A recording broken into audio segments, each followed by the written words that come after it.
Are you hungry for restaurant news? Well, I got you covered, so we're gonna get right to it.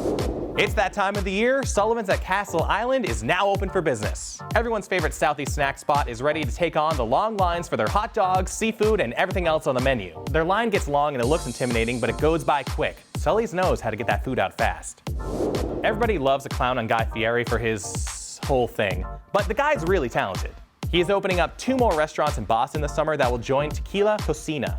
Guy Fieri's Boston Kitchen and Bar will focus on booze and shareable dishes, while Chicken Guy will focus on chicken tenders and sandwiches. Whether you like it or not, we all live in Flavortown. The legendary Kelly's Roast Beef is really stepping it up with 6 new locations planned over the next 2 years. This includes Quincy, Natick, Worcester, and Providence. Not only that, but they're reportedly planning 50 new spots in the next 5 years. Have you ever ordered at Taco Bell and thought to yourself, I want something more out of this experience? Personally, I haven't, but some people do. The Mexican fast food joint is bringing their full-service cantina concept to Brookline, where you can have your Taco Bell served to you instead of eating it from a paper bag. And they serve alcohol, so you can get that true Taco Bell experience. As someone that hogs all the bacon at a breakfast buffet, this appeals to me.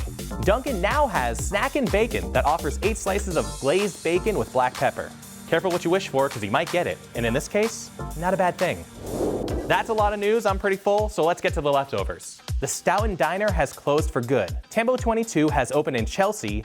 The Treasury opened in Burlington. Union Vegetarian Cuisine opened in Quincy. And DORA'S Taqueria opened in Dorchester. Well, that's all the restaurant news I got for you guys. Stay hungry, and I'll give you some more next week.